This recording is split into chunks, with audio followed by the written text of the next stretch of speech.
Big boss ಸೀಸನ್ಗೆ entry ಕೊಟ್ಟಿರುವ ಹೊಸ face ಈಗಾಗಲೇ ವೈರಲ್ ಆಗಿದ್ದಾಳೆ. ಕರಾವಳಿಯ ಸೊಗಸುಗರ್ತಿ ರಕ್ಷಿತಾ ಶೆಟ್ಟಿ. ಆದರೆ ಟ್ವಿಸ್ಟ್ ಏನೆಂದರೆ ಕನ್ನಡ ಸರಿಯಾಗಿ ಮಾತಾಡ್ತಿಲ್ಲ ಅಂತೆ. ಹಾಗಾದರೆ ಈ ವಿಚಾರಕ್ಕೆ ಕಿಚ್ಚ ಸುದೀಪ್ ಏನು ಮಾಡಿದ್ರು ಗೊತ್ತಾ? ರಕ್ಷಿತಾ ಶೆಟ್ಟಿ ಬಿಗ್ ಬಾಸ್ ಮನೆಗೆ ಕಾಲಿಟ್ಟ ಕೂಡಲೇ ಅವಳ ಮಾತು, ಅವಳ ಅಜ್ಞಾತ ಕನ್ನಡ ಸ್ಟೈಲ್ ನೋಡಿ ಕಿಚ್ಚ ಸುದೀಪ್ ನಕ್ಕೂ ನಕ್ಕೂ ಸುಸ್ತಾಗಿ ಬಿಟ್ಟರು. ಮನೆ ತುಂಬಾ ಹಾಸ್ಯ ವಾತಾವರಣವೇ ಸೃಷ್ಟಿಯಾಯ್ತು.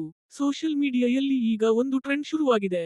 ಕನ್ನಡ ಬರದೆ ಬಿಗ್ ಬಾಸ್ ಮನೆಗೆ ಎಂದು ಜನರು ತಮಾಷೆ ಮಾಡ್ತಿದ್ದಾರೆ. ಆದ್ರೆ ರಕ್ಷಿತಾ ಶೆಟ್ಟಿಯ ಸ್ಟೈಲ್, ಬೋಲ್ಡ್ ಆಟಿಟ್ಯೂಡ್ ಮತ್ತು ಇನ್ನೋಸೆಂಟ್ ಆಕ್ಸೆಂಟ್ ಅವಳನ್ನು ಓವರ್ನೈಟ್ ಸೆನ್ಸೇಷನ್ ಆಗಿ ಮಾಡಿಬಿಟ್ಟಿದೆ. ಈಗ ಪ್ರಶ್ನೆ ಒಂದೇ, ಕನ್ನಡ ಸರಿಯಾಗಿ ಬರದೇ ಇದ್ದರೂ ಅವಳು ಬಿಗ್ ಬಾಸ್ ಮನೆಗೆ ಸ್ಟ್ರಾಂಗ್ ಕಂಟೆಸ್ಟೆಂಟ್ ಆಗಿ ಉಳಿಯುತ್ತಾಳಾ ಅಥವಾ ಫಸ್ಟ್ ವೀಕ್ ನಲ್ಲೇ ಹೊರ ಹೋಗುತ್ತಾಳಾ? ಇದು ನೋಡೋಕೆ ಎಲ್ಲರಿಗೂ ಕುತೂಹಲ. ನೀವು ಏನು ಅಂತೀರಾ? ರಕ್ಷಿತಾ ಶೆಟ್ಟಿ ಕನ್ನಡ ಕಲಿತು ಬಿಗ್ ಬಾಸ್ ನಲ್ಲಿ ಟಾಪ್ ಫೈನಲಿಸ್ಟ್ ಆಗ್ತಾಳಾ ಅಥವಾ ಸುದೀಪ್ ನ ನಗುವಿಗೆ ಮಾತ್ರ ಕಾರಣ ಆಗ್ತಾಳಾ? ನಿಮ್ಮ ಅಭಿಪ್ರಾಯವನ್ನು ಕಾಮೆಂಟ್ ನಲ್ಲಿ ಶೇರ್ ಮಾಡಿ ಮತ್ತು ಬಿಗ್ ಬಾಸ್ ಅಪ್ಡೇಟ್ ಗಳಿಗಾಗಿ ನಮ್ಮ ಚಾನೆಲ್ ಸಬ್ಸ್ಕ್ರೈಬ್ ಮಾಡೋದನ್ನ ಮರೆಯಬೇಡಿ.